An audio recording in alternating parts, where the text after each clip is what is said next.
부활, 레프 톨스토이.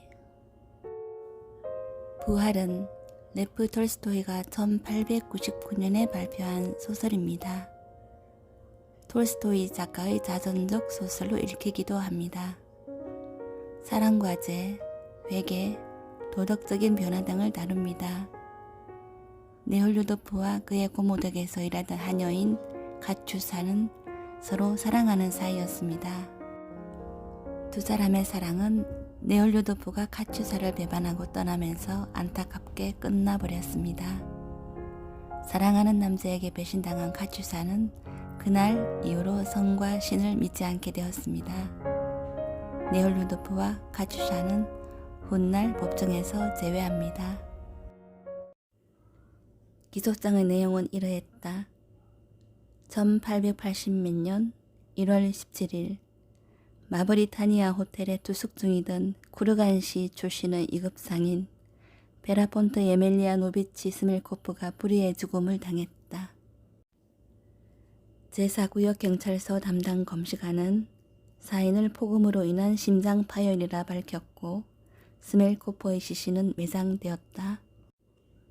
그러나 며칠 후 페테르부르크 출장에서 돌아온 스밀코프의 동양 친구이자 동료인 디모인이 스밀코프의 죽음을 둘러싼 정황을 알게 되었고 이 사건은 스밀코프가 소지하고 있던 돈을 강탈할 목적으로 발생한 독살이라는 의혹을 제기했다. 이 의혹을 바탕으로 예심에서 다음과 같은 사실이 밝혀졌다. 첫째, 스밀코프는 죽기 얼마 전에 은행에서 은화 3,800루블을 인출했다. 그런데 죽은 스밀코프에게서 발견된 소지품에서 나온 현금은 312루블 16코페이카 뿐이었다. 둘째, 스밀코프는 사망 전날부터 사망일 새벽까지 유각가 마브리타니아 호텔에서 장녀 예카테리나 마슬로바와 함께 시간을 보냈다. 유각에서 돈이 필요했던 스밀코프는 예카테리나 마슬로바에게 호텔 방에 있는 자신의 트렁크에서 돈을 가져오도록 시켰고 마슬로바는 마브리타니아 호텔의 청소부인 예피미아 보츠코바와 시몬 카르틴킨의 입회하에 스밀코프가 준 열쇠로 트렁크를 열고 돈을 꺼내왔다. 마슬로바가 스밀코프의 트렁크를 열었을 때 함께 있던 보츠코바와 카르틴키는 그 속에 100루블짜리 돈다발이 가득 있는 것을 보았다. 셋째, 스밀코프는 장녀 류카와 함께 유곽에서 호텔로 돌아왔고 마슬로바는 청소부 카르틴킨에게서 건네받은 흰 가루를 그의 사주에 따라 콘약에 타서 스밀코프에게 먹였다. 넷째, 다음날 아침 장녀 마슬로바는 보주 키타에바에게 스밀코프가 선물한 것이라며 다이아몬드 반지를 팔아넘겼다. 다섯째, 마브리타니아 호텔 청소부 예피미아 보츠코바는 스밀코프가 사망한 다음날 지역 상업은행에 있는 자신의 계좌로 은화 1,800루블을 입금했다. 법의학 검사와 사체 복원 및 위장 내 화학 검사를 통해 죽은 스밀코프의 몸속에서 명백한 독극물이 검출된 바 독살로 인한 사망이라는 결론이 도출되었다. 피의자로 기소된 마슬로바와 보츠코바, 카르틴키는 모두 죄를 부인했다. 마슬로바는 다음과 같이 진술했다. 스밀코프의 지시에 따라 자신이 근무하고 있는 유곽에서 마브리타니아 호텔로 돈을 가지러 가서 그가 준 열쇠로 트렁크를 연 것은 사실이다. 하지만 그가 시킨 대로 은화 40루블만 꺼냈고 그 이상은 손도 대지 않았으며 이에 대해서는 트렁크를 열고 돈을 꺼내는 전 과정을 지켜본 보츠코바와 카르틴킨이 확인해 줄 것이다. 스밀코프와 다시 호텔로 왔을 때 카르틴킨이 콘약에 무슨 가루를 타서 주라기에 그렇게 했는데 그것은 그 가루가 수면제인 줄 알았기 때문이었다. 스멜코프를 재우기만 하면 좀 더 빨리 그에게서 벗어날 수 있을 거라 생각해서였다. 반지는 스멜코프가 자신을 때려서 울며 도망치려 하자 그가 달래려고 선물한 것이었다. 예피미야 보츠코바는 다음과 같이 진술했다. 사라진 돈에 대해서 전혀 아는 바가 없으며 스멜코프의 방에는 들어가지도 않았다.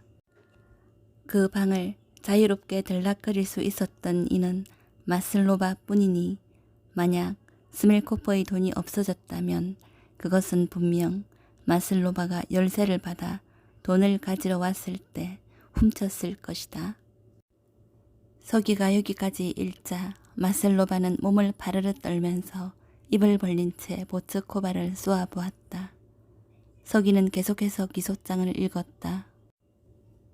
은행 계좌에 있는 은화 1800루블을 증거로 제시하며 이렇게 큰 돈이 어디서 났느냐고 신문하자 예피미야 보츠코바는 시몬 카르틴킨과 결혼하려고 지난 12년간 함께 모은 돈이라고 진술했다. 시몬 카르틴킨은 1차 진술에서는 범죄 사실을 시인했다. 유곽에서 열쇠를 가지고 온 마슬로바의 교사를 받아 보츠코바와 함께 돈을 훔쳤고 그것을 셋이서 나눠 가졌다고 진술했다. 이 대목에서 마슬로바는 또다시 바르르 떨리는 몸을 주체하지 못하고 벌떡 일어났다. 얼굴이 빨개지도록 흥분한 마슬로바는 뭔가를 말하려 했으나 집달리에게 제지당했다. 서기는 기소장을 계속 읽었다. 카르틴키는 스멜코프를 재우기 위해 마슬로바에게 수면제를 준 사실을 시인했으나 2차 진술에서는 자신은 돈을 훔치는 데 개입하지 않았고 마슬로바에게 수면제를 전달한 사실도 없으며 모든 것이 마슬로바의 단독 범행이라고 주장했다. 보츠코바가 은행에 입금한 돈에 대해서도 그녀의 말대로 12년간 호텔 월급과 손님들이 준 팁을 모은 것이라고 진술했다. 기소장의 다음 내용은 대질신문과 증인 진술, 전문가 소견 등에 관한 것이었다. 기소장의 결론은 다음과 같았다.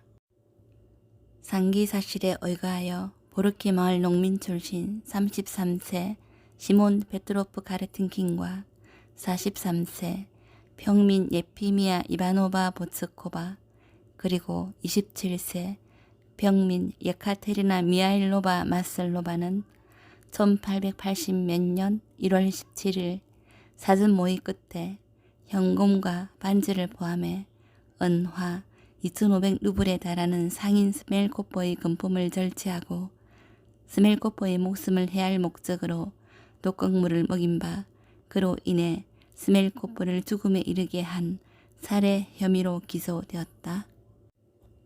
이는 형법 제1453조 4항과 5항에 해당하는 범죄인 바 형사소송법 제201조에 의거하여 농민 시몬 카르틴킨과 평민 예피미야 보츠코바 및 예카테리나 마슬로바를 배시몬이 참여하는 지방법원의 재판에 회부한다.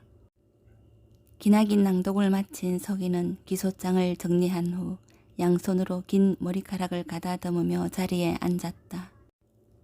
사람들은 이제 심리가 시작되었으니 곧 진실이 밝혀질 것이고 정의가 승리할 거라는 생각에 안도하며 한숨을 내쉬었다. 하지만 단 한 사람 네올려도프만은 그럴 수 없었다. 10년 전 그토록 순박하고 아름다운 소녀였던 마슬로바가 어떻게 그런 짓을 저질렀을까 하는 생각에 그는 등골이 오싹해졌다. 기소장 낭독이 끝나자 재판장은 배석 판사들과 의견을 나눈 후 이제 모든 것을 명확히 밝혀내겠다는 결의에 찬 표정으로 카르틴킨에게 질문을 던졌다. 농민 시몬 카르틴킨.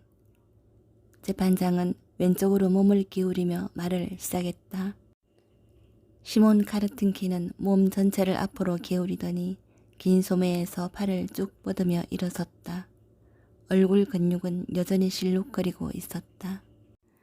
당신은 1880 몇 년 1월 17일 예피미야 보츠코바와 예카테리나 마슬로바와 공모하여 상인 스멜코프의 트렁크에서 돈을 절취했으며 예카테리나 마슬로바로 하여금 상인 스멜코프의 술에 비소를 다 먹이라고 설득하여 상인 스멜코프를 죽음에 이르게 한 혐의로 기소되었습니다.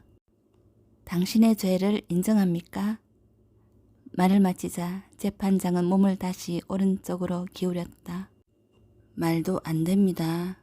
저희들은 손님 시중을 드는 게 일이고 발언은 나중에 하십시오.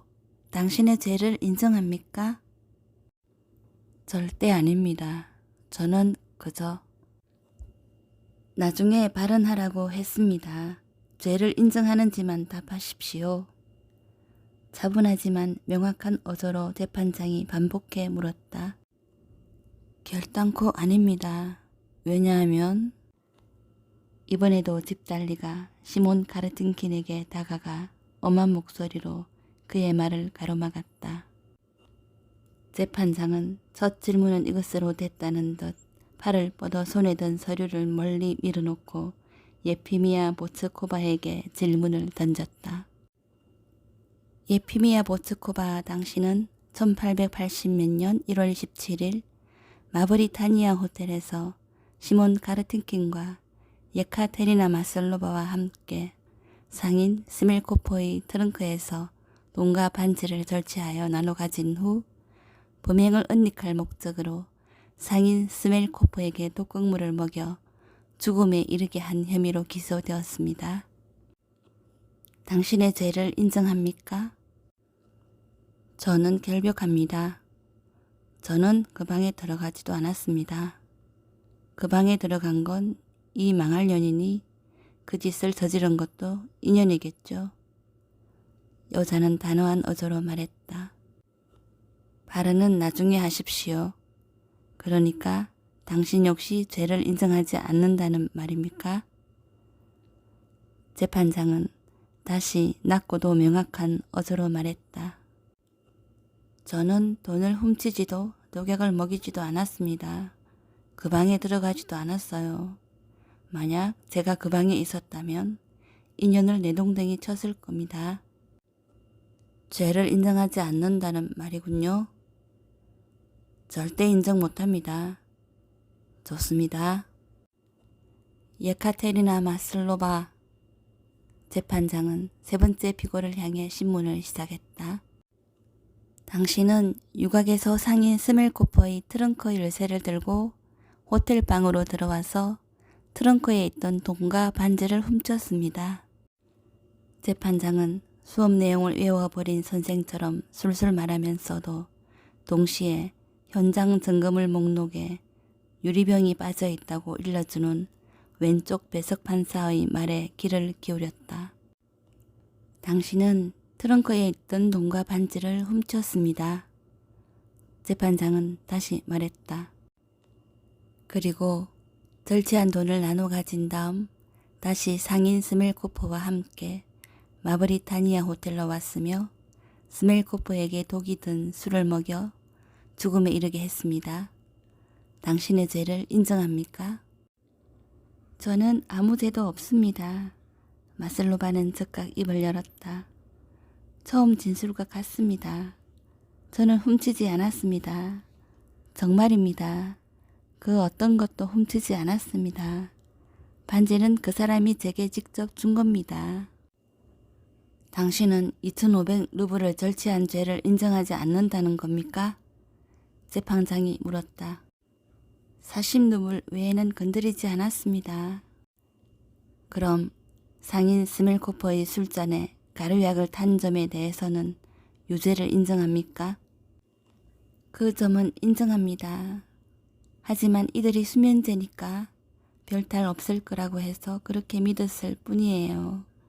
죽을 거라고는 상상도 못했고 그럴 의도도 없었습니다. 신 앞에 맹세합니다. 절대 죽일 생각은 없었습니다. 그녀가 말했다.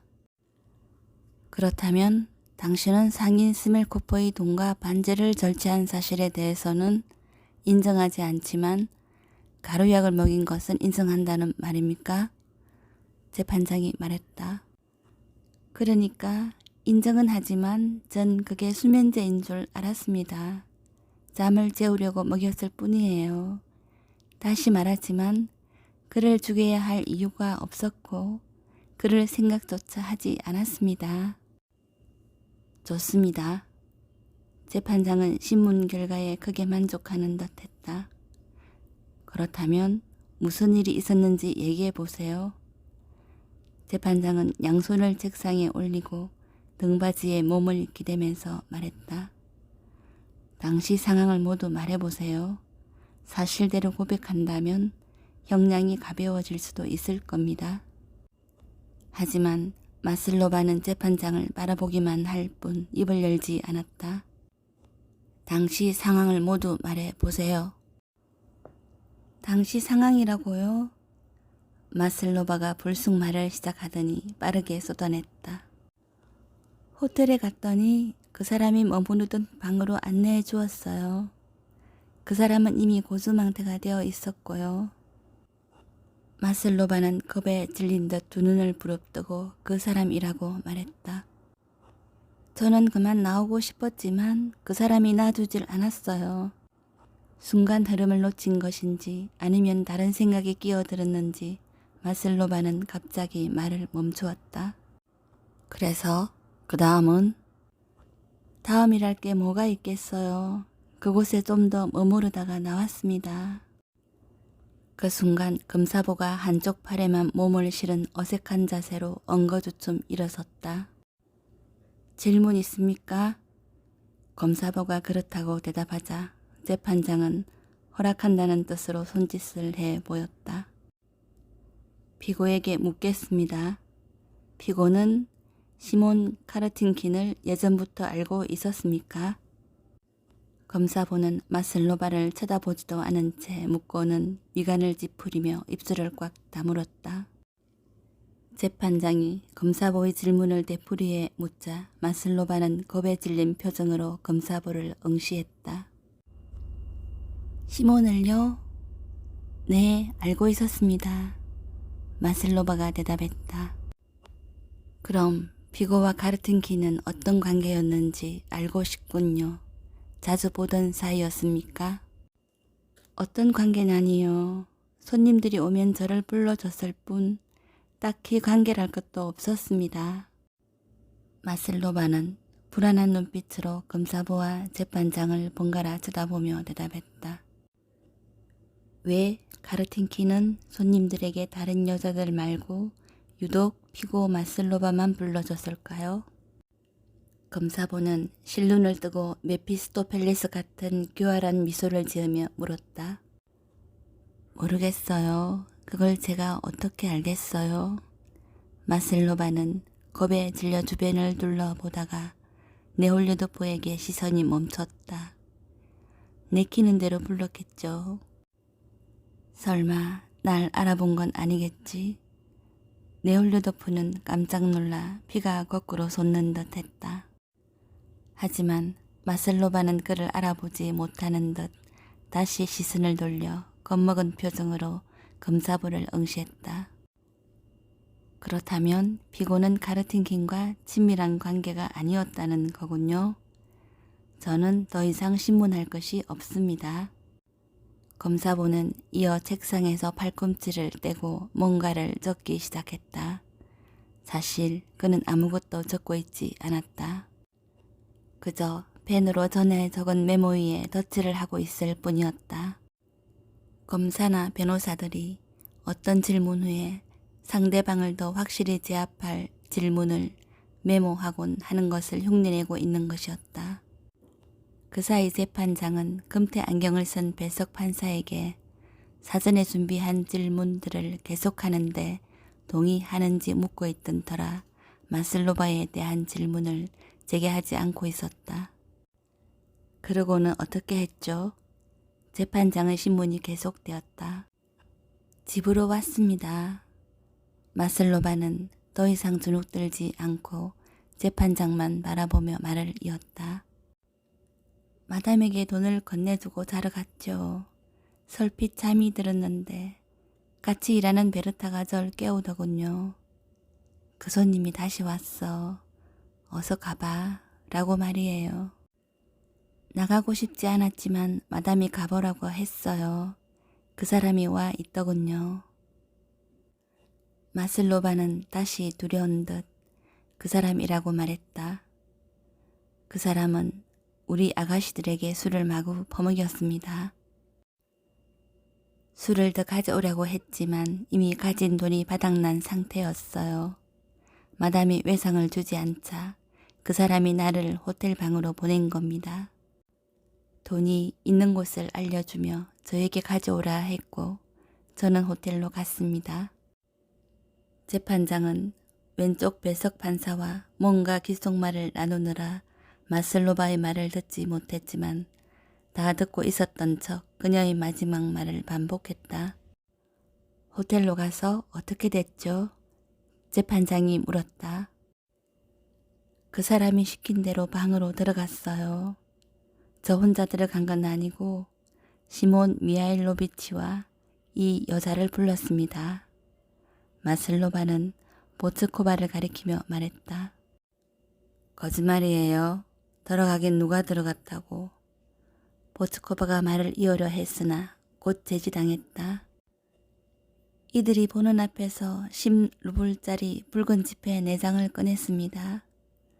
마슬로바는 얼굴을 찌푸렸지만 보츠코바 쪽은 보지 않고 말을 이었다. 그럼 피고는 40루블을 꺼낼 때 트렁크 안에 돈이 얼마나 있는지 보지 못했나요? 다시 검사보가 물었다. 검사보의 목소리에 마슬로바는 흠칫 놀랐다. 이유는 알 수 없었지만 검사보는 그녀의 불행을 바라고 있는 것 같았다. 세어보진 않았어요. 100루블짜리 지폐 뭉치가 제법 보이더군요. 피고는 100루블짜리 지폐 뭉치를 보았다고 했습니다. 더 이상 질문 없습니다. 그래서 돈을 가지고 갔나요? 재판장은 시계를 보며 질문을 이어갔다. 가져갔습니다. 그래서 그 다음은? 재판장이 물었다.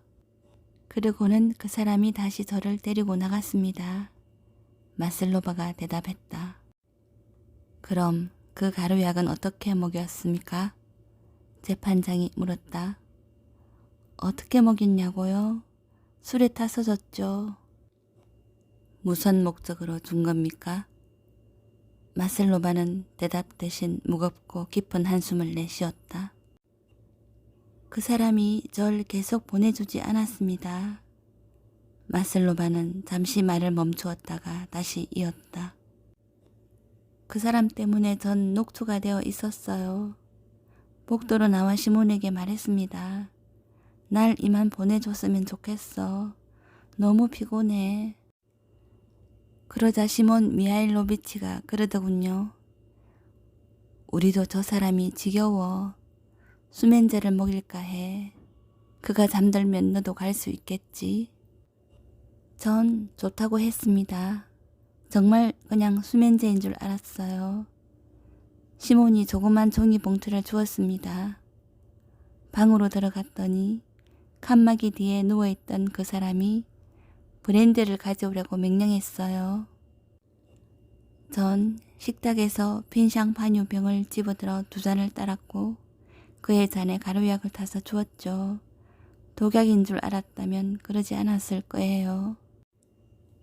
그럼 반지는 어떻게 해서 당신 손에 들어간 겁니까? 재판장이 물었다. 그 사람이 저한테 선물한 겁니다. 선물한 게 언제였죠? 그 사람과 호텔방에 도착했을 때였습니다. 제가 떠나려고 하자 그 사람이 제 머리를 때려 핀까지 부러졌고 제가 화가 나서 나가려고 하니까 끼고 있던 반지를 빼서 선물로 주며 가지 말라고 애원하더군요. 그녀가 말했다. 그때 검사보가 다시 몸을 슬쩍 일으키더니 예의 그 순진한 척 가식적인 표정을 지으며 몇 가지 추가 질문을 허락해 달라고 요청했다. 재판장의 허락을 받은 검사보는 금색수가 놓인 옷깃에 턱이 닿을 정도로 고개를 숙이고 질문했다. 피고는 스멜코퍼의 방에 얼마나 머물렀습니까? 다시 마슬로바는 두려움에 휩싸여 초조한 눈빛으로 검사보와 재판장을 번갈아 보다가 서둘러 대답했다. 얼마 동안이었는지는 잘 모르겠습니다. 그렇다면 피고는 상인 스멜코퍼의 방을 나와 어디에 들렀는지도 기억나지 않습니까? 마슬로바는 잠시 생각에 잠겼다. 그 옆 빈방에 들렀습니다. 그녀가 말했다. 그곳엔 왜 들렀습니까? 흥분한 검사보는 곧장 그녀에게 물었다. 마차가 오는 동안 화장을 고치기 위해서였습니다. 그때 카르틴 킨도 피고와 함께 그 방에 있었죠? 아닙니까? 그도 그 방에 들렀습니다.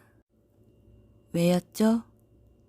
상인방의 빈 샹파뉴가 남았기에 함께 마셨습니다.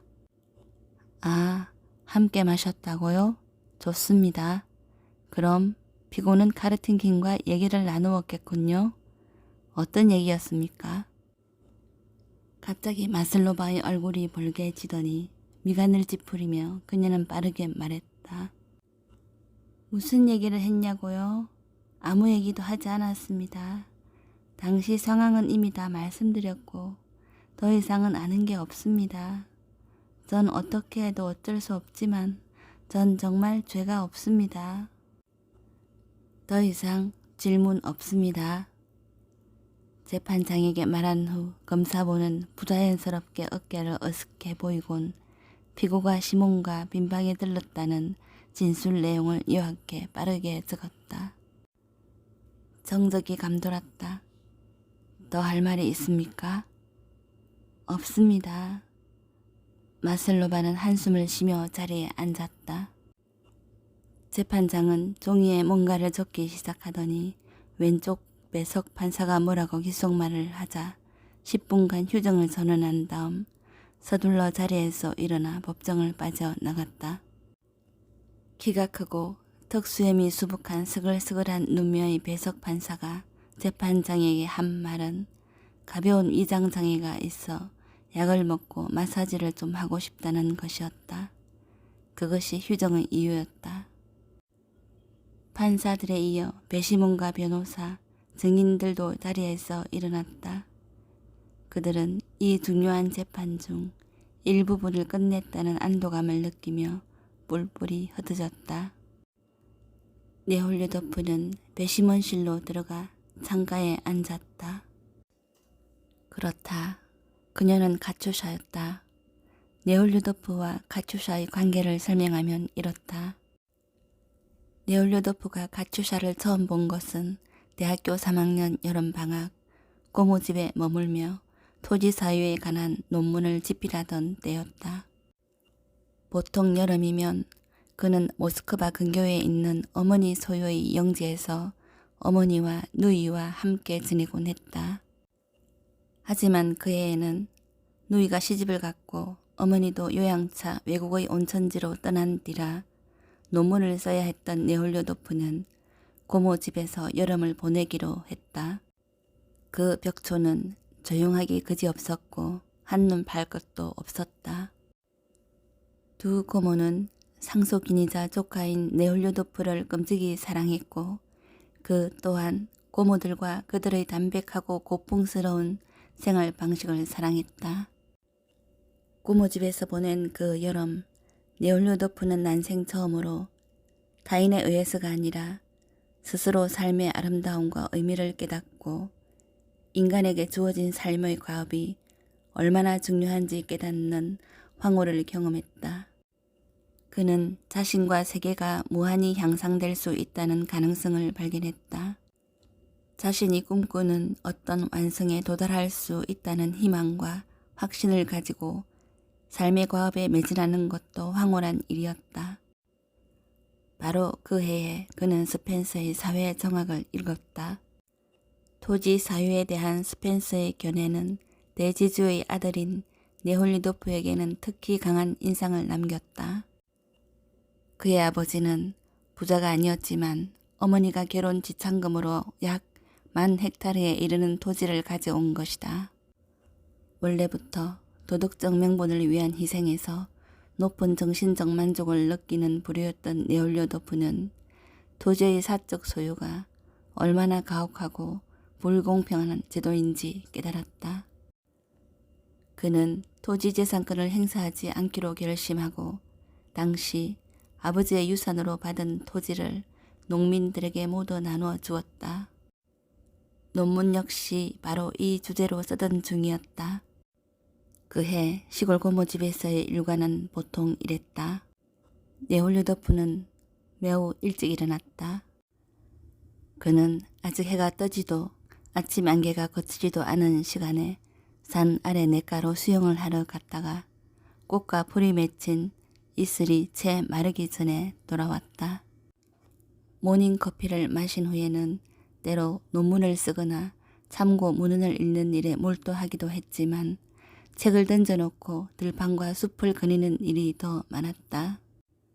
점심 식사 전에는 정원구석에서 낮잠을 즐기고 점심을 먹고 나면特유의 쾌활함으로 두 고모를 즐겁게 해준 다음 말이나 보트를 타며 시간을 보냈다.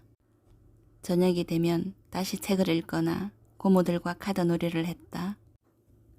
트질 듯한 삶의 기쁨에 잠을 이룰 수 없는 밤이 종종 찾아왔고 그럴 때면 몽상과 사색을 즐기며 동이 틀 때까지 정원을 거닐었는데 이런 증세는 특히 만월이 뜬 밤이면 심해졌다. 고모집에서의 첫 달은 이렇게 지극히 행복하고 평온하게 지나갔다. 검은 눈에 걸음이 빠른 하녀이자 대녀 카츄샤에겐 특별히 관심을 둘 새가 없었다. 이미 19살이었지만 어머니의 보호 아래 곱게 자란 네올리오도프는 너무나도 순수한 젊은이였다. 그에겐 여자란 오직 배우자로서만 떠올릴 수 있는 존재였다. 아내가 될 가능성이 없는 여자는 여자가 아니라 그냥 사람일 뿐이었다. 그러던 어느 여름날이었다. 부활절 일요일에 이혼 여자가 아이들을 데리고 고모 집을 방문한 것이 사건의 발단이었다. 이혼 여자는 두 딸과 중학생 아들 그리고 자기네 집에 묵고 있는 농민 출신의 젊은 화가를 데리고 왔다. 차를 마신 후 손질이 잘 된 집 앞 잔디밭에서 술래잡기를 시작했는데 거기에 가추샤도 어울리게 되었다. 몇 차례 술래가 바뀌는 동안 네올리오도프는 가추샤와 짝이 되어 도망다니게 되었다. 가추샤를 볼 때면 늘 즐거웠지만 그렇다고 그들 사이에 특별한 관계가 만들어지리라곤 생각 못한 거였다. 거참, 저 두 사람은 아무리 해도 잡히질 않는군요. 넘어지지 않는 다음에야 영영 못 잡겠어요. 술래가 된 명랑한 화가는 짧고 휘긴 했으나 농사꾼다운 굳센 다리로 뛰어다니며 말했다. 그럼요. 잡을 수 없을 거예요. 하나, 둘, 셋. 사람들이 손뼉을 3번 쳤다. 가추샤는 터져나오는 웃음을 겨우 참으며 재빨리 네올리오도프와 자리를 바꾸더니 작지만 단단하고 거친 손으로 네올리오도프의 큰 손을 잡고는 왼쪽으로 달리기 시작했다. 그녀의 치맛자락이 바스락 소리를 냈다. 네올리오도프는 화가에게 잡히지 않으려고 있는 힘껏 달렸다. 고개를 돌려보니 화가는 카츄샤를 뒤쫓고 있었다. 카츄샤는 탄력있고 건강한 다리로 재빨리 방향을 틀어 멀찌감치 달아났다.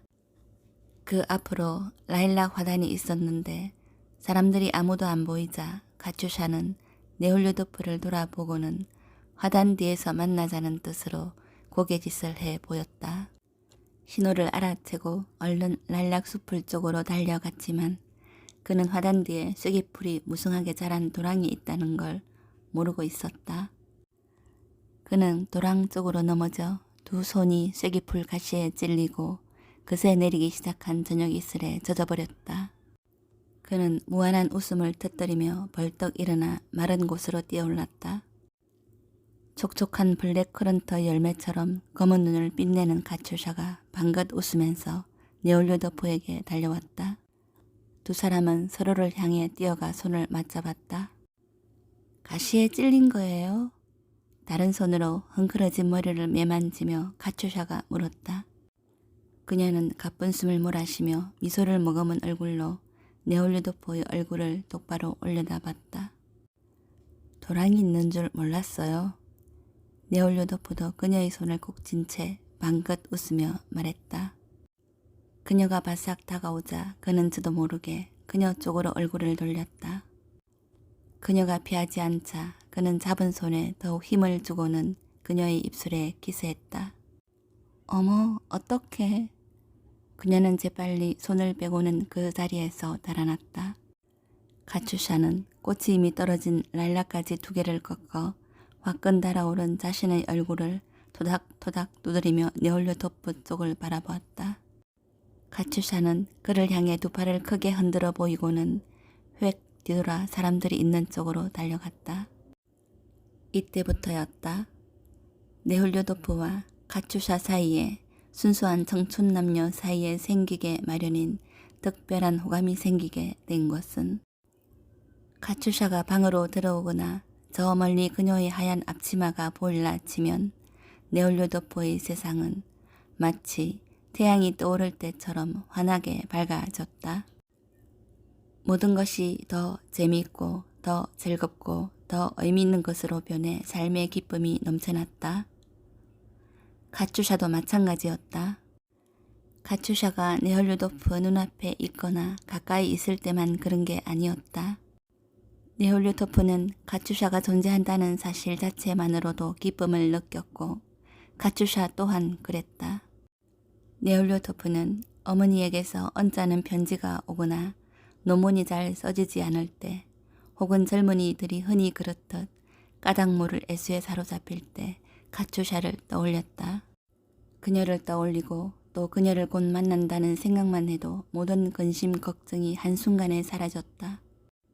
카츄샤가 해야 할 집안 일은 산더미 같았지만 그녀는 모든 일을 척척 해치웠고 짬을 내어 책을 읽기까지 했다. 네올류도프는 그녀에게 자신이 방금 읽은 도스토옙스키와 투르게네프의 소설을 건네주었다. 그중 카츄샤는 투르게네프의 정막이 가장 좋았다. 그들은 복도나 발코니, 마당 같은 곳에서 마주치거나 또 가끔은 마트르나 파블로브나의 방에서 만나 짬짬이 얘기를 나누었다. 마트료나 파블로브나는 카츄샤와 방을 함께 쓰는 늙은 하녀였는데 네올류도프는 가끔씩 그녀의 다락방에 차를 마시러 들르곤 했다. 그들의 대화는 마트료나 파블로브나와 함께 있을 때 가장 유쾌했다. 단둘이 있을 때의 대화는 왠지 어색했다. 그들은 곧 눈으로 말하기 시작했다. 입을 열어 얘기를 하면 왠지 입술이 뻣뻣해지고 뭔가 두려운 기분이 들어 금방 헤어지곤 했다. 하지만 눈으로 말할 땐 훨씬 더 중요한 것, 완전히 다른 것들에 대해 말할 수 있었다. 네올류도프와 카츄샤의 이런 관계는 그가 고모집에 머무는 내내 지속되었다. 두 사람의 관계를 눈치챈 고모들은 깜짝 놀라 외국에 있던 네올류도프의 어머니 옐레나 이바노브나에게 편지까지 썼다. 큰 고모인 마리아 이바노브나는 드미트리가 카츄샤와 육체 관계를 맺을까 노심초사했지만 그녀의 걱정은 기우였다. 순진한 이들이 대개 그렇듯 네올류도프는 자신이 카츄샤를 사랑하고 있다는 사실 자체도 인식하지 못하고 있었다. 이런 순수한 감정이 이들의 타락을 막아주는 강력한 보호막이었다. 네올류도프는 카츄샤를 육체적으로 소유하고자 하는 욕망을 품지 않았을 뿐 아니라 그녀와 그런 관계에 빠지는 것을 두려워하고 있었다. 그런 의미에서 감수성이 풍부한 작은 고모 소피아 이바노브나의 걱정이 그나마 현실적이었다. 그녀는 순수하고 단호한 성격의 드미트리가 여자에게 빠져 집안도 신분도 상관 않고 막무가내로 결혼하려 들까봐 걱정이었다. 만약 네올류도프가 당시 카츄샤에 대한 자신의 사랑을 명확하게 인식하고 있었더라면 또 주변에서 그런 여자와의 결혼은 절대 해서도 안 되고 할 수도 없다고 설득하려 했다면 고지식한 네올루도프의 성격으로 봐서 자신이 사랑하는 이상 그녀의 신분이 어떻든 결혼을 결심했을 것이다. 하지만 고모들은 걱정하는 바를 네올루도프에게 말하지 않았고 네올루도프 역시 카츄샤에 대한 자신의 사랑을 깨닫지 못한 채 떠나고 말았다. 네올루도프는 이 사랑스럽고 명랑한 카츄샤와 공유했던 감정이 당시 자신을 사로잡았던 삶에 대한 충일감의 표출일 뿐이라고 확신했다. 그러나 그가 떠나던 날 카츄샤가 고모들과 함께 현관에 서서 약간 사신 검은 눈에 눈물을 그득 담고 배웅할 때는 네올루도프 역시 결코 반복되지 않을 멋지고 소중한 뭔가와 완전히 결별한다는 느낌을 받았다. 그래서인지 그는 몹시 울적해졌다. 안녕, 카츄샤. 모든 게 고마웠어. 네올루도프는 마차에 오르면서 소피아 이바노브나 고모의 모자책 너머로 작별을 고했다.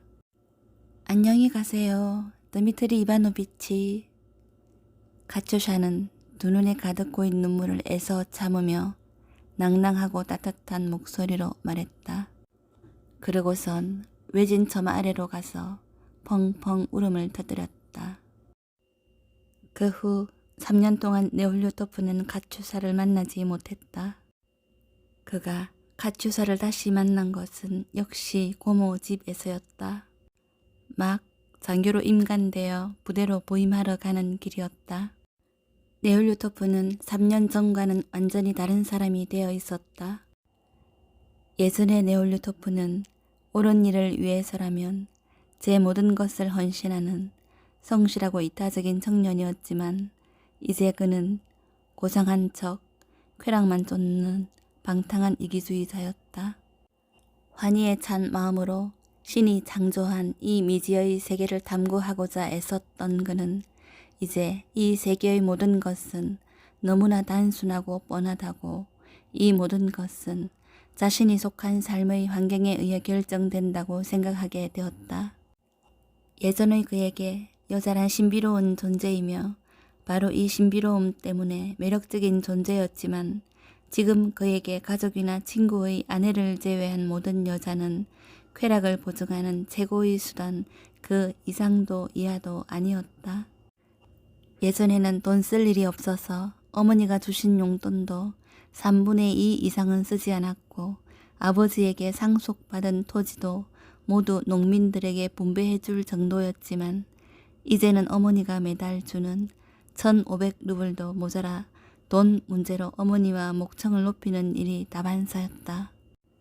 그 전에 자신의 정신적 자아를 진정한 나라고 여겼던 그는 이제 건강하고 활기 넘치는 동물적 자아를 자신의 나로 간주했다. 이 모든 끔찍한 변화는 그가 자기 자신이 아니라 타인을 신뢰하면서부터 시작되었다. 자기 자신의 신념에 따라 사는 것은 결코 쉽지 않은 일이었다. 그것은 쉽게 기쁨을 얻을 수 있는 동물적 자아를 따르지 않고 그의 모든 일을 그 반대편에 서서 결정해야 한다는 뜻이었다. 스스로 문제를 해결할 필요도 없었으며 자신을 신뢰하며 살 때는 항상 타인의 비난을 감수해야 했지만 타인을 신뢰하기 시작하니 주변 사람들의 칭찬을 한 몸에 받았다. 네올루도프가 신과 진리, 부와 가난에 대한 책을 읽거나 이야기를 꺼내면 주변 사람들은 하나같이 그의 말이 자리에 어울리지 않는다고, 심지어 말도 안 되는 이야기라 했다. 그럴 때면 그의 어머니와 고모들까지 악의는 없어도 그를 어여쁜 우리 철학자 양반이라 놀려대곤 했지만 그가 싸구려 소설책을 읽거나 엄단 패스를 늘어놓거나 우스꽝스러운 프랑스풍 보도비를 보고 와서 그 내용을 재미있게 들려주면 모두들 즐거워하며 더욱 그를 부추겼다. 그가 좀 절제할 생각으로 낡은 외투를 입고 술을 줄이면 사람들은 기이하고 유별난 교만이라 여겼고 서재를 화려하게 꾸미거나 사냥에 큰 돈을 쓰면 모두들 그의 지향을 높이 사며 때로 고가의 선물까지 보내왔다. 그가 결혼할 때까지 동정을 지키겠다고 했을 땐 가족들까지 그의 건강을 염려했지만 그가 친구의 프랑스인 아내를 가로챘다는 소문이 퍼지자 그의 어머니는 걱정은커녕 드디어 진정한 남자가 되었다며 기뻐했다.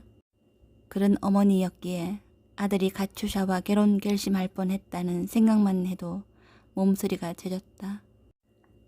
성년이 된 네올류도프가 토지 사유를 부당한 것으로 여겨 아버지에게 상속받은 작은 영지를 농민들에게 나누어 주었을 때 어머니와 가족들이 경악한 것은 당연한 일이었다.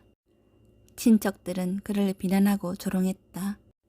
그들은 네올류도프에게 토지를 나누어 받은 농민들의 형편이 나아지기는커녕 선술집을 3개나 차려놓고 빈둥거리는 바람에 되려 더욱 가난해졌다고 두고두고 빈정거렸다.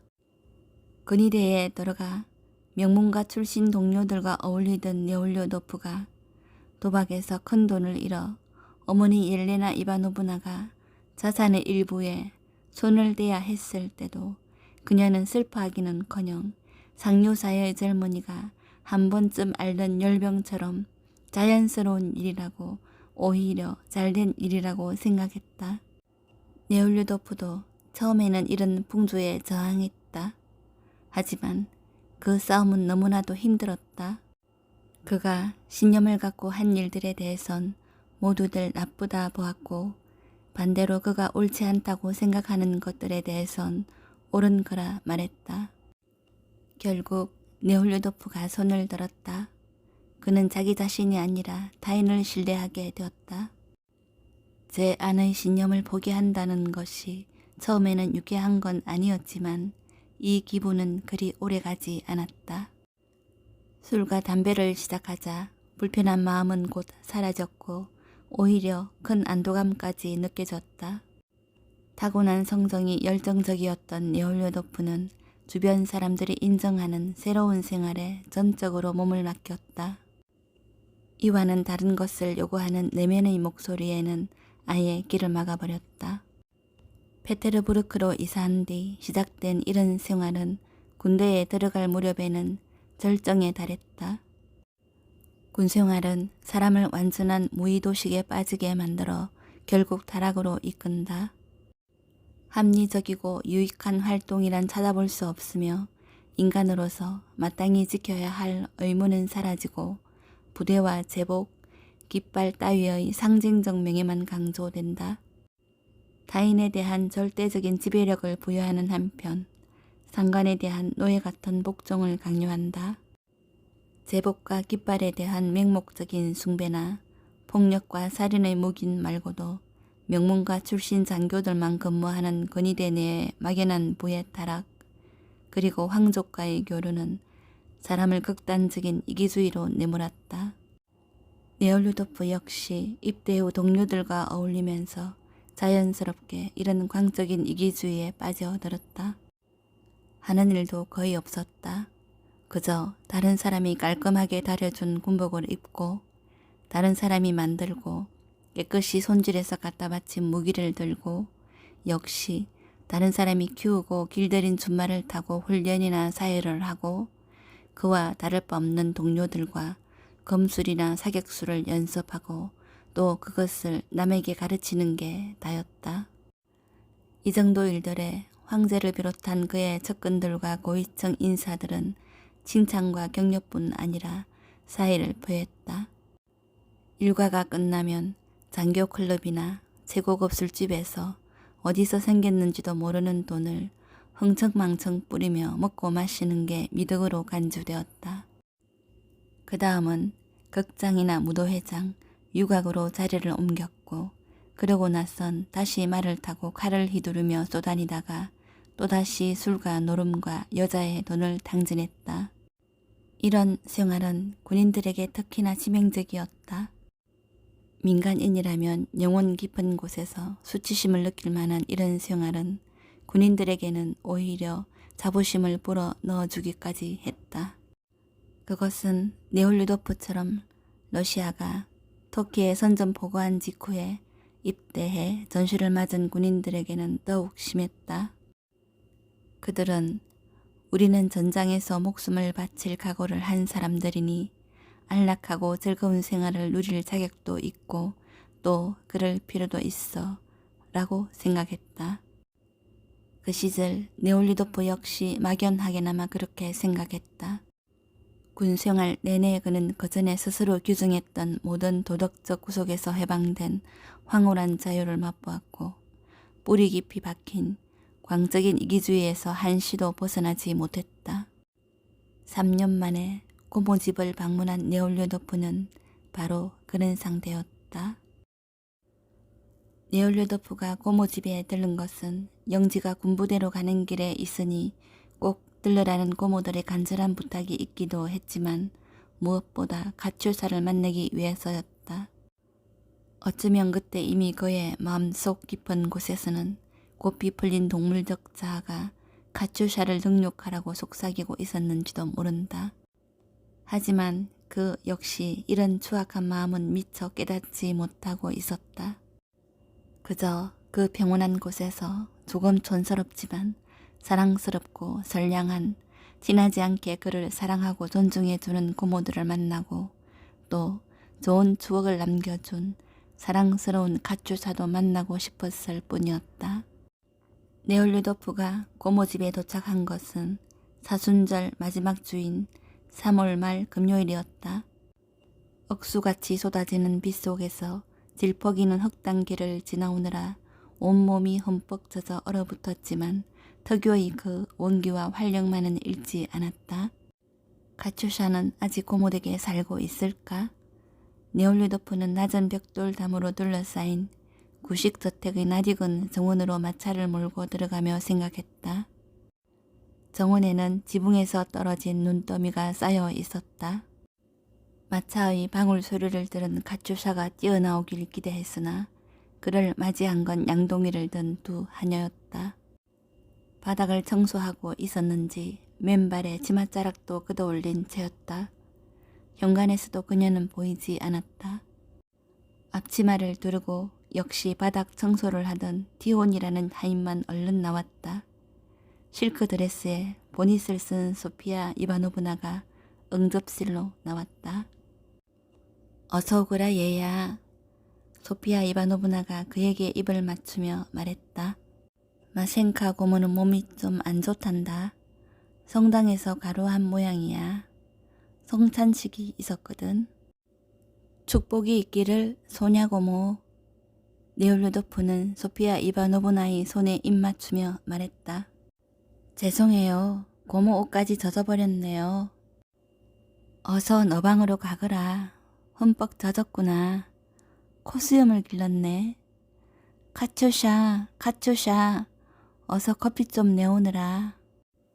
네, 금방 가요. 복도에서 귀에 익은 반가운 목소리가 들려왔다. 네올리도프의 가슴은 기쁨으로 두근거렸다. 여기 있구나. 마치 짙은 먹구름을 뚫고 태양이 고개를 내민 것 같았다. 네올리도프는 신이 나서 하인 티온과 함께 예전에 쓰던 방으로 옷을 갈아 입으러 갔다. 네올리도프는 티온에게 가추샤가 무엇을 하며 어떻게 지내고 있는지 그 사이 결혼을 한 것은 아닌지 묻고 싶었다. 하지만 티온이 지나치게 정중한 데다 새순물을 직접 부어 주겠다고 나서는 바람에 네올리도프는 가추샤에 대해 묻는 건 포기하고 티온의 손자들에 대해 그리고 그의 행님이 소유했던 늙은 종마와 애견 폴칸에 대해서만 물어봤다. 티오는 모두들 건강하지만 폴칸은 작년에 광경병에 걸려 죽었다고 했다.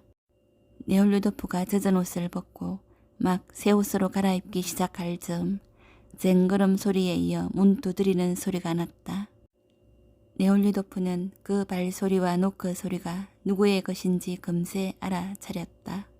오직 그녀만이 그렇게 걷고 그렇게 노크했다. 그는 젖은 외투를 걸치고 문으로 다가갔다. 들어와요. 가추샤 그녀였다. 전보다 더 예뻐진 것 말곤 하나도 변한 게 없었다. 그녀는 순진하고 약간 사시인 검은 눈에 미소를 띠고 그를 올려다봤다. 예전처럼 하얗고 깨끗한 앞치마를 두른 그녀는 고모가 방금 포장을 뜯은 향비누와 수건 2장을 가지고 왔다. 한 장은 큰 러시아식 수건이었고 다른 하나는 작은 세수 수건이었다. 제품 로고가 그대로 찍혀있는 새 비누와 새 수건, 그리고 가츄샤, 하나같이 깨끗하고 상쾌하며 누구의 손도 닿지 않은 매혹적인 것들이었다. 그의 모습을 보자 그녀는 기쁨을 감추지 못하고 예전처럼 꼭 담은 그녀의 빨갛고 예쁜 입술을 오므리며 미소 지었다.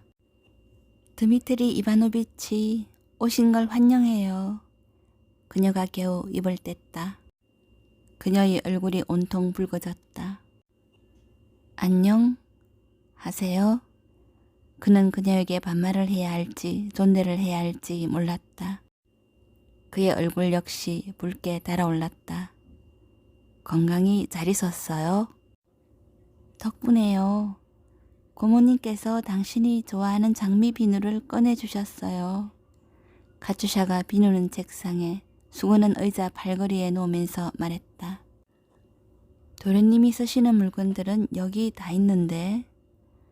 디오는 손님의 취향을 존중한다는 듯 그렇게 말하며 언둡게가 달린 네올루토프의 검지막한 화장품 가방을 자랑스레 가리켰다. 그 속에는 여러 개의 유리병과 솔, 머릿기름, 향수 등과 온갖 화장 도구들이 들어있었다. 고모님들께 고맙다고 전해줘요. 여기 오니 너무 좋다고도 말해주고. 네올루도프는 그의 영혼이 예전처럼 밝고 상냥해지는 것을 느끼며 말했다. 가츄샤는 별다른 말 없이 미소로 답하고 방을 나갔다. 네올루도프를 지극히도 사랑하던 고모들은 예전보다 훨씬 더 반갑게 그를 맞았다. 조카가 전쟁터에서 부상을 당하거나 죽을지도 모른다는 사실이 그들의 마음을 더욱 애틋하게 만든 것이다. 네올루도프는 애초에 고모 집에 하루만 들렀다 떠날 계획이었지만 가추사를 보자 마음이 바뀌어 이틀 뒤 부활절까지 머물다 가기로 결정했다. 오데사에서 만나 함께 기대하기로 약속한 친구이자 동료인 셴보크에게는 고모 집으로 오라고 전보를 쳤다. 가추사를 다시 만난 첫날부터 네올루도프에게는 그녀에 대한 예전의 감정이 되살아났다. 예전처럼 그녀의 하얀 앞치마만 봐도 가슴이 두근거렸고 그녀의 발소리나 목소리, 웃음소리를 들으면 기쁨에 들떴다. 촉촉한 블랙 커런트 열매 같은 가추사의 검은 눈을 볼 때면, 특히 방긋 미소 짓는 그녀의 눈을 볼 때면 감격에 휩싸였고 무엇보다 그 앞에서만 붉어지는 그녀의 얼굴을 보면 정신이 아찔해졌다. 그는 자신이 사랑에 빠졌음을 알 수 있었다. 그것은 예전처럼 신비로운 것은 아니었다. 일생에 단 한 번만 오는 것이라 믿었던 그 사랑이 아니었다. 그럼에도 불구하고 그는 지금 자신이 사랑에 빠졌음을 잘 알고 있었고 그 사실이 몹시 기뻤다. 그러나 모른 척 스스로를 속이면서도 그는 어렴풋이 느끼고 있었다. 이 사랑이 어떤 것인지, 어떻게 끝날 것인지를. 누구나 그렇듯 네올루도프의 내면에도 두 개의 자아가 있었다. 하나는 다른 이의 행복과도 합치되는 행복을 추구하는 정신적 자아이고, 다른 하나는 자신의 행복만 추구하고 이를 위해서는 전 세계의 행복도 내팽개칠 수 있는 동물적 자아였다.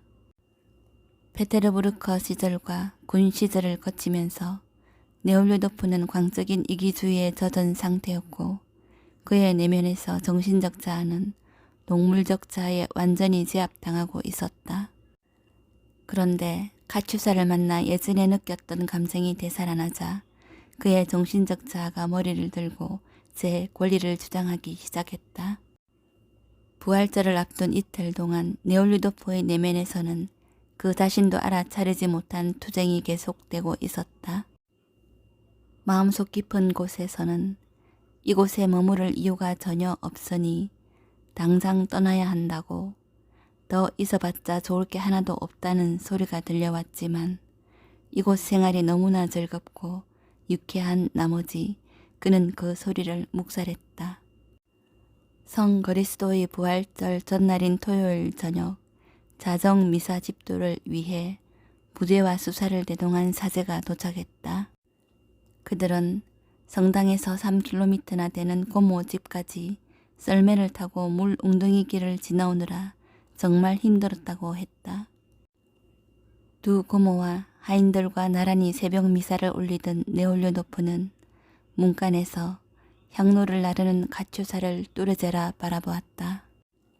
사제와 고모들에게 축복의 입맞춤까지 마친 그는 그만 자러 갈 생각이었다. 하지만 그때 복도에서 마리아 이바노브나의 늙은 하녀인 마트료나 파블로브나가 가추사와 함께 쿨리치와 파사를 봉헌하러 성당에 간다는 말을 듣고는 자신도 가야겠다고 생각했다. 성당으로 가는 길은 마차로도 썰매로도 갈 수 있는 상태가 아니었다. 고모 집이 마치 자기 집인 듯 행세하던 네올료도프는 티혼 형님의 종모에 안장을 씌우라고 명령했다. 자러 가는 대신 빛나는 군복에 착 달라붙는 승마 바지를 입고 외투를 걸친 네올료도프는 사리부터 육중해진 늙은 종마의 끊임없는 울음소리를 들으며 물 웅덩이와 눈 투성이인 어둠 속을 달려 성당으로 향했다. 그날의 자정 미사는 이후 네올료도프의 생애에서 가장 빛나고 강렬한 기억 중 하나가 되었다.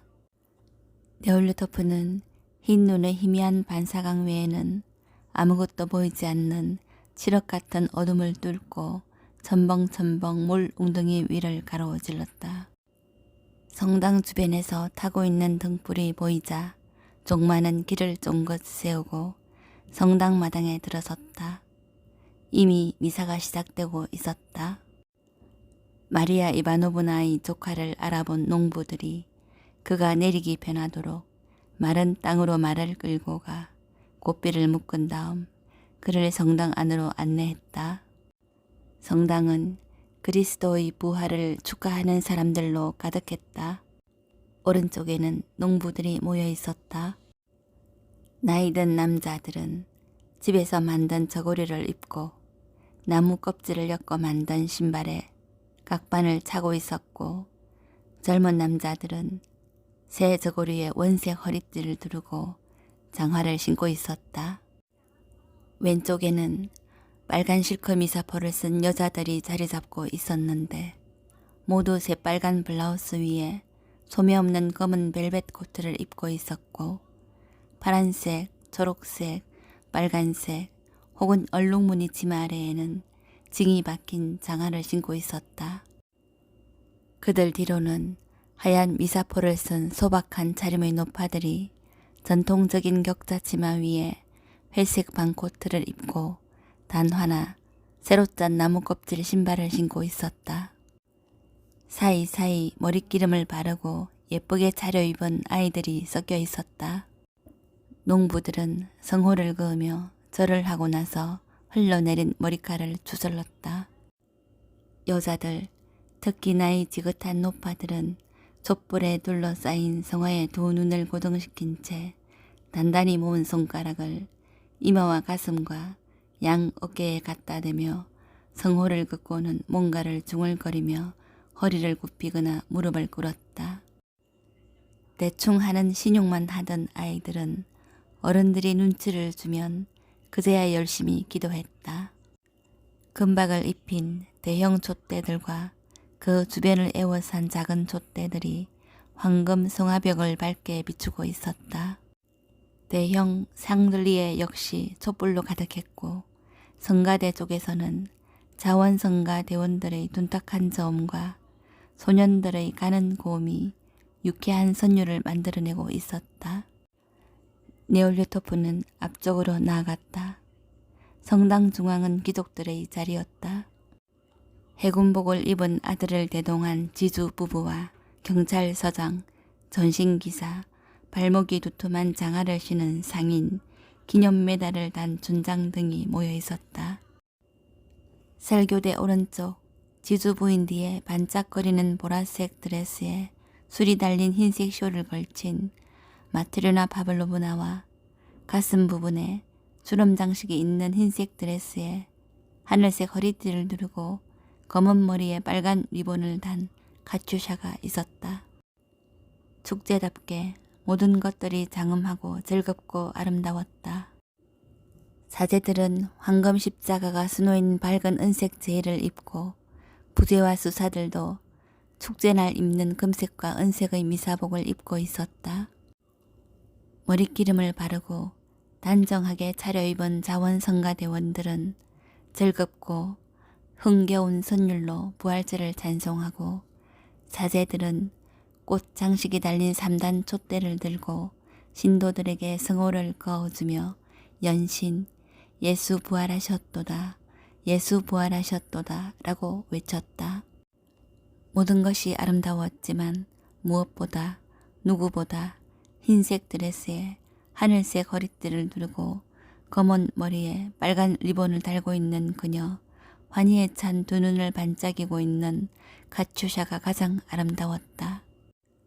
고개를 돌리진 않았지만 카츄샤는 분명 네올리토프를 보고 있었다. 그녀 옆을 지나 제단 앞으로 나갈 때 그는 느낄 수 있었다. 딱히 할 말이 없었지만 그는 그녀에게 얼른 속삭였다. 고모님께서 새벽 미사가 끝나면 재개 후 바로 아침을 드시겠다던데. 그의 앞에선 항상 그렇듯 카츄샤의 젊은 피는 그녀의 사랑스러운 얼굴을 화끈 달아오르게 했고 웃음과 기쁨이 넘치는 검은 눈은 수줍게 네올루도프를 올려다 보았다. 네, 알고 있어요. 미소를 띠며 카츄샤가 말했다. 바로 그때 정동 주전자를 들고 인파들 사이를 지나가던 수사 하나가 미처 카츄샤를 보지 못하고 미사복 옷자락으로 그녀를 스쳤다. 네올루토프를 보고 예의를 표하기 위해 돌아가려다 카츄샤를 건드리게 된 듯 했다. 네올루토프는 너무나 놀랐다. 대체 어떻게 저 수사는 여기 있는 모든 것, 이 세상 모든 것들이 오직 카츄샤를 위해서 존재한다는 사실을, 세상 모든 것을 무시한다 해도 만물의 중심인 그녀만은, 오직 그녀만은 결코 무시해서는 안 된다는 사실을 모르고 있단 말인가. 성화벽을 장식한 황금도, 샹들리에와 다른 모든 촛대의 촛불도 그녀를 위해서 빛나고 예수 부활했으니 만백성 찬양하라 는 환희의 찬성가도 그녀를 위한 노래인 줄 어찌 모른단 말인가. 네올리토프는 카츄샤 역시 이 사실을 알고 있다고 생각했다. 주름 장식이 있는 하얀 드레스를 입은 카츄샤의 날씬한 몸과 기쁨에 찬 얼굴로 자신을 바라보는 그녀를 보면서 그는 제 마음속에서 울려 퍼지고 있는 노래가 그녀의 마음속에도 울려 퍼지고 있음을 알 수 있었다. 새벽 미사 도중에 네올루도프는 성당을 나왔다. 사람들이 그에게 길을 내주며 고개를 숙였다. 어떤 사람은 그를 알아보았고 어떤 사람은 저분은 이 집 사제이신가 물어보기도 했다. 네올루토프는 계단 앞에서 멈춰 섰다. 몰려든 거지들에게 지갑에 있던 잔돈을 나눠주고 그는 계단을 내려왔다. 아직 해는 뜨지 않고 있었다. 성당 주변 묘지에는 사람들이 삼삼오오 모여들었다. 카츄샤는 아직 성당 안에 있었다. 네올루도프는 밖에서 그녀가 나오길 기다렸다. 사람들이 속속 성당에서 나왔다. 장화에 박힌 징이 돌바닥에 부딪히는 소리를 내며 계단을 내려와 성당 마당이나 공동묘지 쪽으로 뿔뿔이 흩어졌다. 마리아 이바노브나 고모에게 과자를 대주는 나이가 들어 계속 고개를 떨어대는 제과점 주인이 네올루도프를 불러 세우고는 부활절 키스를 건넸다. 실크 스카프 아래 목주름이 쭈글쭈글한 그의 아내가 손수건을 펴더니 그 속에서 샤프 안으로 노랗게 물들인 달걀을 꺼내 주었다. 바로 그때 새반 코트에 녹색 허리띠를 두른 근육질의 젊은 농부가 미소 띤 얼굴로 다가왔다. 예수 부활하셨도다. 농부特유의 유쾌한 재치를 풍기며 네올류토프에게 다가온 사내가 눈웃음을 지으며 말했다. 사내는 곱슬곱슬한 턱 수염으로 네올류토프를 간지리며 단단하고 건강한 입술로 네올류토프의 입술 한가운데에 3번 키스했다.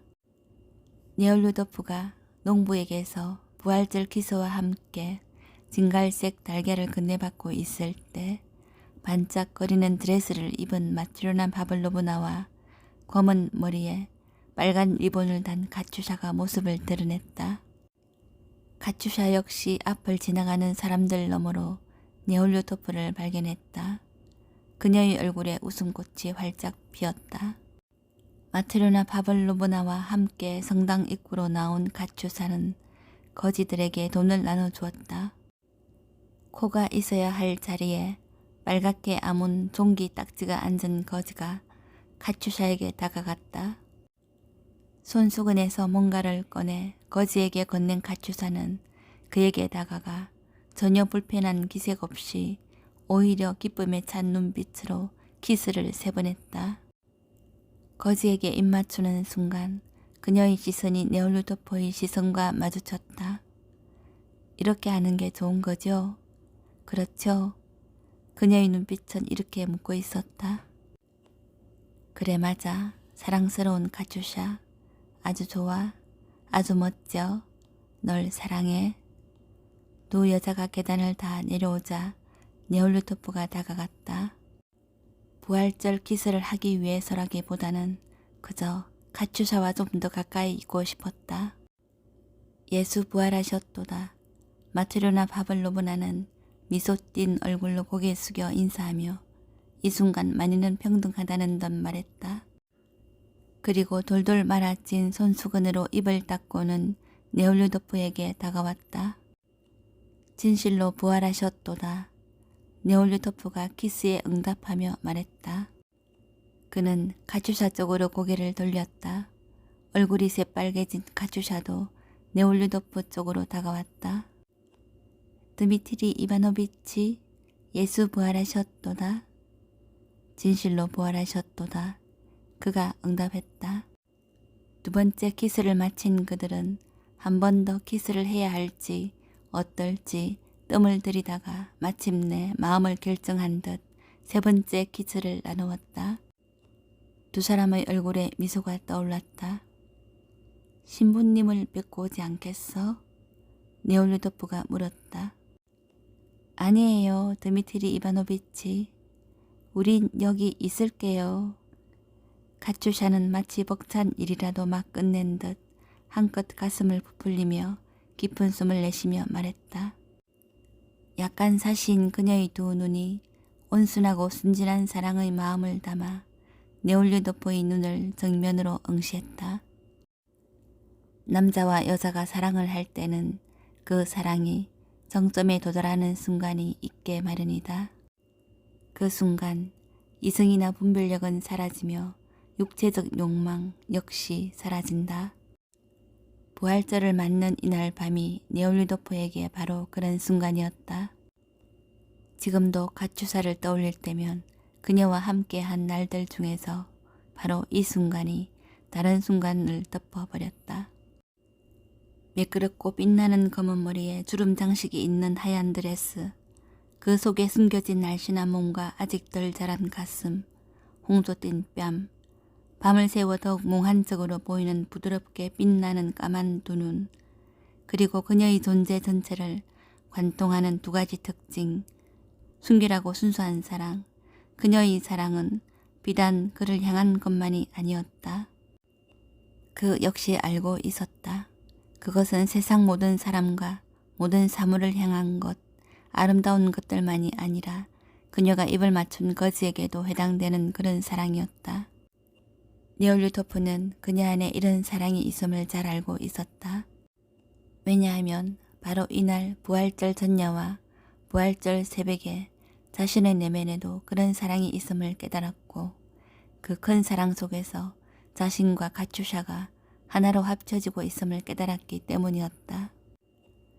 아, 이 모든 것들이 그날 밤 느꼈던 그 마음 그대로 멈춰버렸다면 얼마나 좋았을까. 그래, 모든 끔찍한 사건은 그 부활절 새벽 이후에 일어났지. 네올루도프는 배심원실 창가에 앉아 생각했다. 성당에서 돌아온 네올루도프는 고모들과 재개 후 첫 식사를 들고 군대에서 익힌 습관대로 원기를 돋우기 위해 보드카와 포도주를 마신 다음 방으로 돌아가 옷도 벗지 않고 그대로 골아 떨어졌다. 그를 깨운 것은 노크 소리였다. 문 두드리는 소리로 그녀인 줄 알아차린 그는 눈을 비비고 기지개를 펴며 몸을 일으켰다. 가추샤, 들어와. 그는 자리에서 일어나며 말했다. 그녀가 문을 빠끔히 열었다. 식사하러 나오시래요. 그녀가 말했다. 여전히 그 흰 드레스를 입고 있었지만 리본은 보이지 않았다. 네올류토프와 눈이 마주친 가추샤는 아주 특별한 희소식이라도 전한 사람처럼 얼굴빛이 환해졌다. 금방 갈게. 빗을 집어들며 그가 말했다. 그녀는 잠시 머뭇거리며 그 자리에 서 있었다.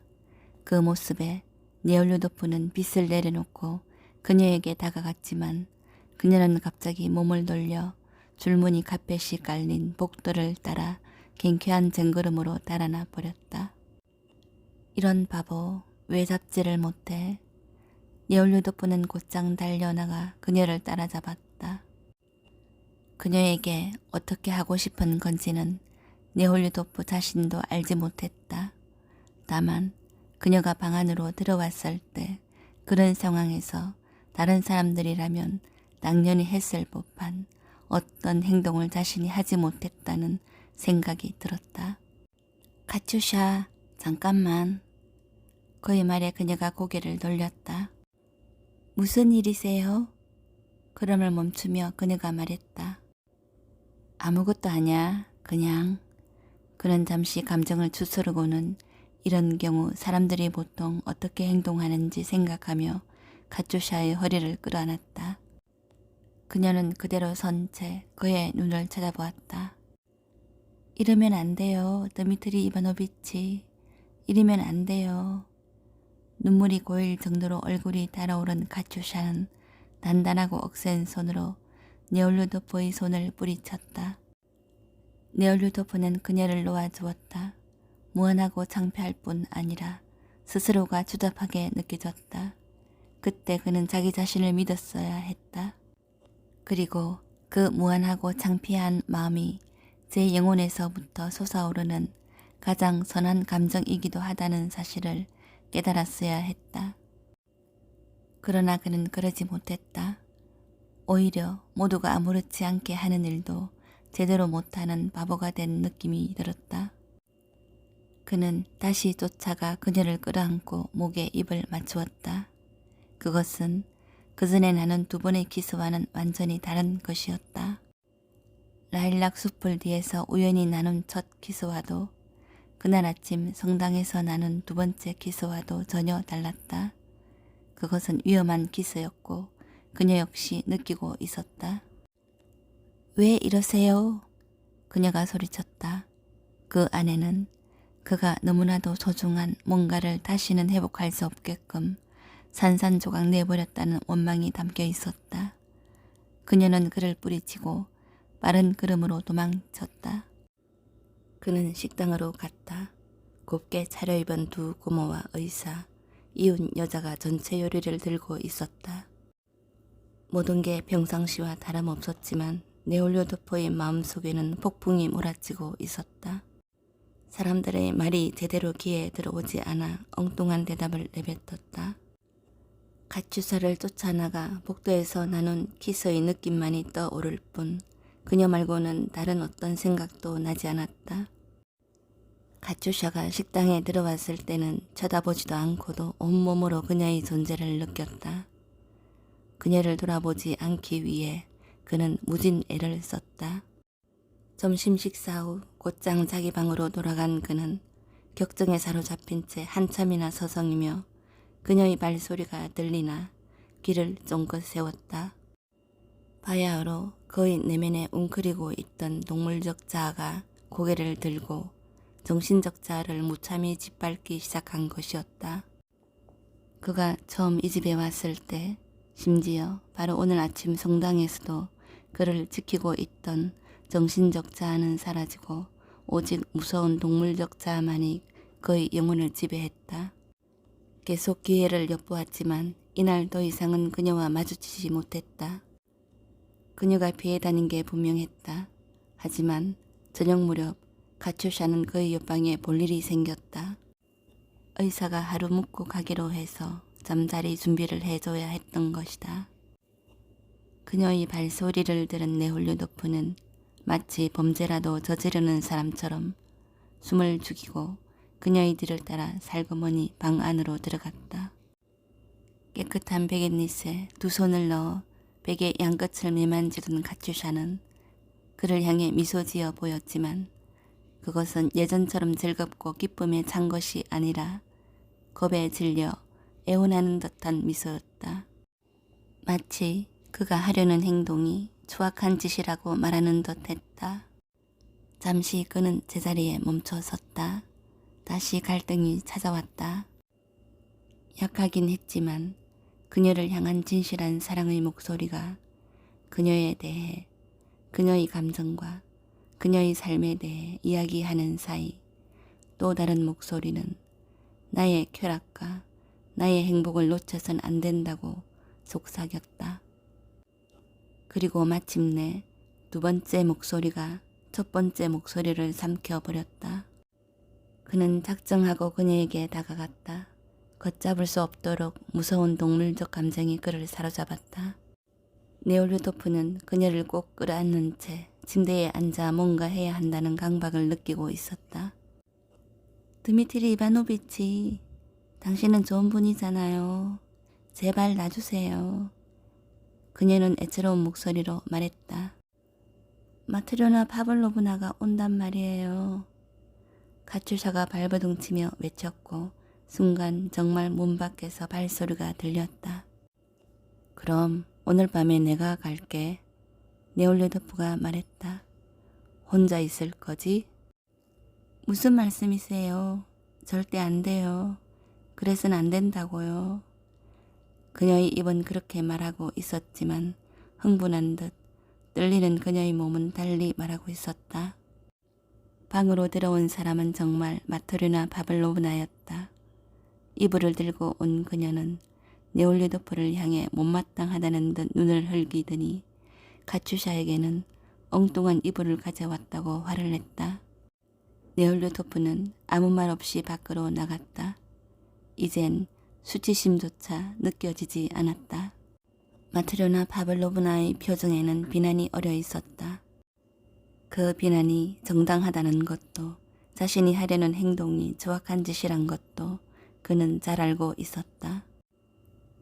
하지만 그는 이미 예전에 카츄샤에게 가졌던 순수한 애정을 밀치고 나온 동물적 감정에 완전히 사로잡혀 있었고 그것 말곤 다른 어떤 것도 중요하지 않았다.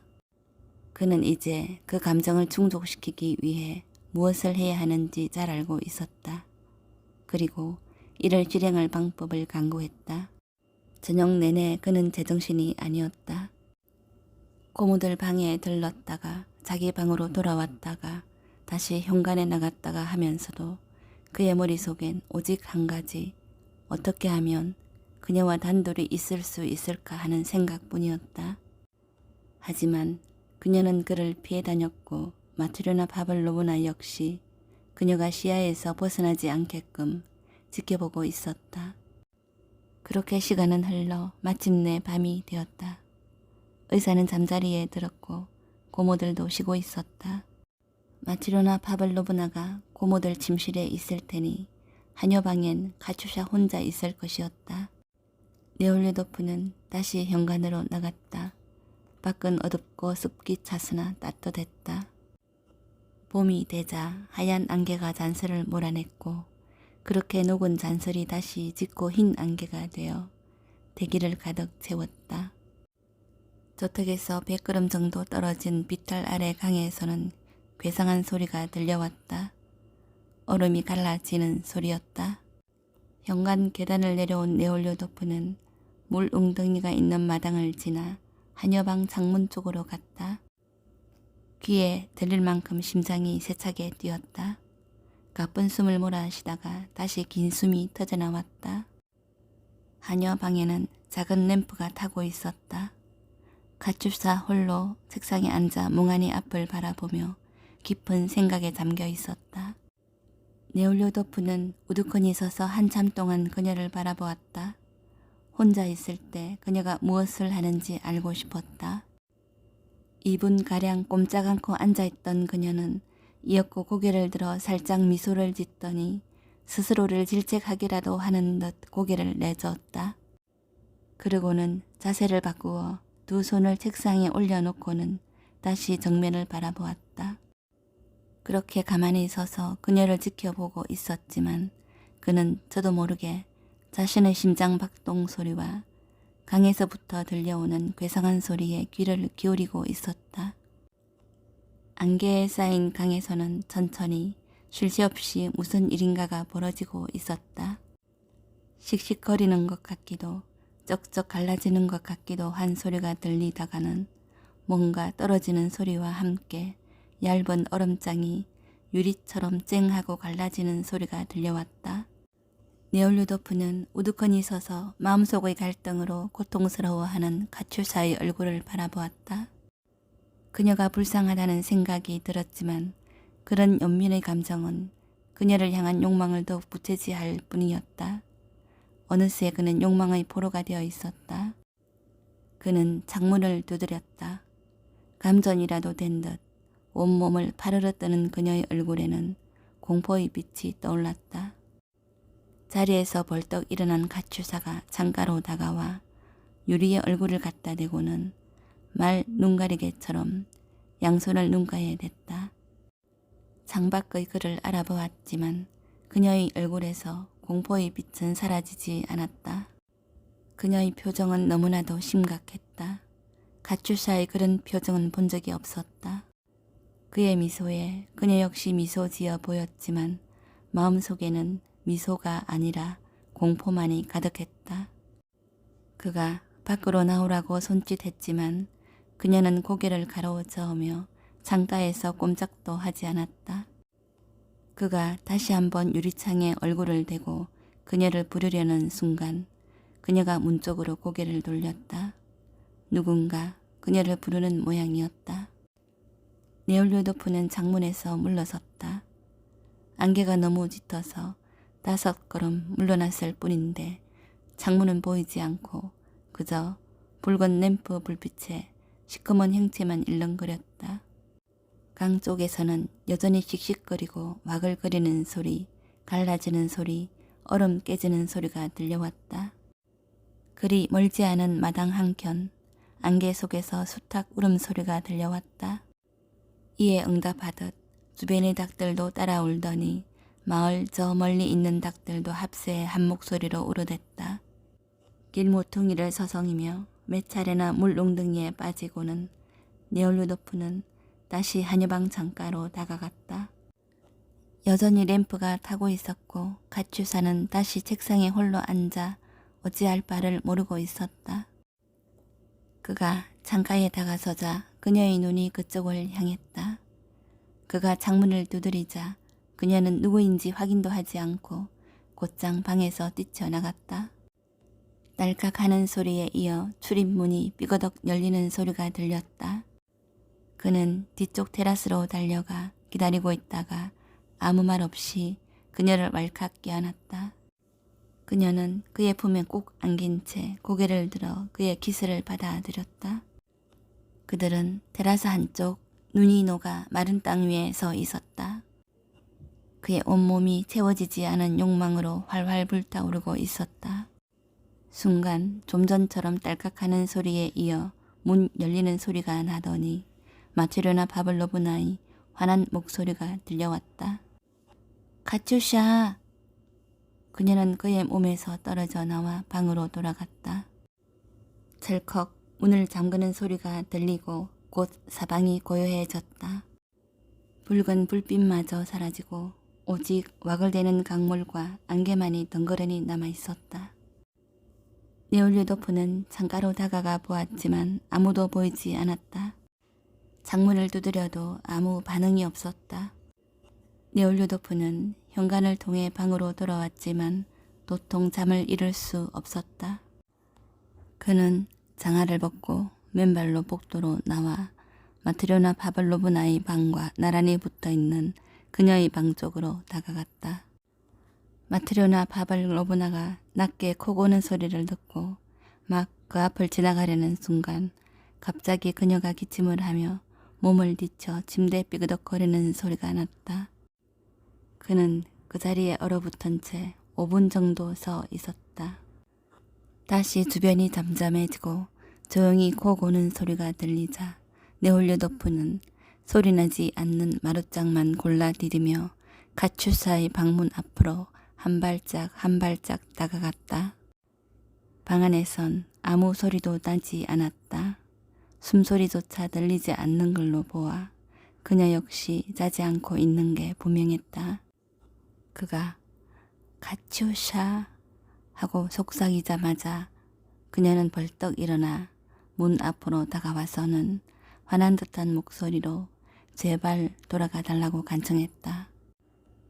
왜 이러는 거예요? 지금 무슨 짓이에요? 고모님들이 다 듣겠어요. 입으로는 이렇게 말했지만 그녀는 온몸으로 전 당신 거예요 라고 말하고 있었다. 네올류도프만은 그 말을 알아들을 수 있었다. 잠깐만 열어줘, 제발. 그는 자신이 무슨 말을 하고 있는지도 알 수 없었다.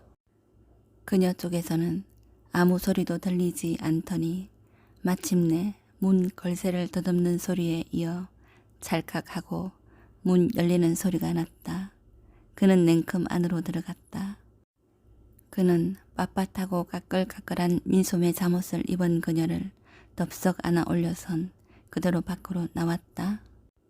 어머나, 뭐 하는 거예요? 그녀가 속삭였다. 그는 아랑곳 않고 그녀를 자기 방으로 데려갔다. 제발 이러지 마세요. 그만 놔두세요. 말은 그렇게 했지만 그녀의 몸은 그에게 착 달라붙어 있었다.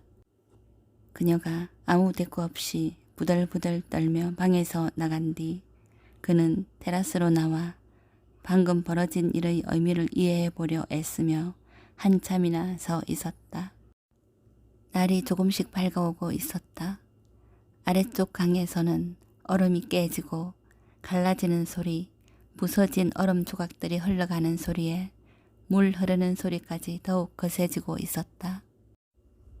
안개가 점차 바닥으로 가라앉기 시작하자 그 위로 드러난 이지러진 달이 검고 무시무시한 뭔가를 희미하게 비추었다. 도대체 뭘까? 방금 일어난 일은 내게 큰 행복을 가져올까? 아니면 끔찍한 불행을 가져올까? 그는 자신에게 질문했다. 다 그런 거지 뭐. 그는 그렇게 중얼거리고는 잠자리로 돌아갔다. 다음날 쾌활한 성격의 잘생긴 샘부크가 네올류도프를 만나러 왔다. 고모들은 샘부크의 우아함과 상냥함, 쾌활함과 씀씀이 그리고 드미트리를 향한 두터운 우정에 완전히 반해버렸다. 그 마음 씀씀이는 마음에 쏙 들었으나 정도가 너무 심해 고모들을 당황하기도 만들었다. 그는 동냥하러 온 눈먼 거지에게 1루블이나 주었고 하인들에겐 심부름 값으로 15루블이나 주어 나눠 갖게 했다. 소피아 이바노브나의 애완견 슈제카가 자신이 보는 앞에서 다리를 다쳐 피를 흘리자 그는 직접 붕대를 감아주겠다고 나서서는 잠시도 머뭇거리지 않고 테두리에 자수가 놓인 고급 아마포 손수건을 찢어 붕대로 사용했다. 소피아 이바노브나는 그런 손수건이 못해도 12개에 15루블 이상 한다는 것을 알고 있었다. 고모들은 셈보크 같은 사람은 본 적이 없었다. 그에게 20만 루블의 빚이 있다는 건 더욱이 상상조차 할 수 없었다. 도저히 갚을 길이 없는 20만 루블의 빚에 비하면 25루블쯤은 아까울 것도 없었다. 셈보크는 딱 하루만 머물고 다음 날 밤 네올리도프와 함께 길을 떠났다. 부대 복귀일이 코앞이었기에 더 머물 수 없었다. 고모 집에서 머무는 마지막 날, 지난밤 일이 기억에 생생한 네올리도프의 마음속에서는 두 가지 감정이 아기 다툼을 벌이고 있었다. 기대만큼 충분하진 않았지만 어쨌든 자신의 동물적 사랑이 만들어낸 뜨겁고 관능적인 기억과 목표를 달성했다는 일종의 자기 만족이 뒤섞인 감정이 그 하나였고, 다른 하나는 자신이 아주 추악한 짓을 저질렀다는 인식이었다. 그녀를 위해서가 아니라 바로 자신을 위해 그는 이를 바로잡아야 했다. 광적인 이기주의에 빠져 있던 그는 오직 자기 자신에 대해서만 생각했다. 그녀가 겪을 고통이나 그녀의 장래는 중요하지 않았다. 자신이 저지른 짓이 알려지면 사람들이 비난할지 얼마나 비난할지 하는 것만이 그의 관심사였다. 그는 자신과 가추사의 관계에 대해 셈보크가 이미 짐작하고 있다고 생각했고 이는 그를 어색하게 만들었다. 자네가 갑작스레 고모님들을 열렬히 사랑하게 된 이유가 있었군.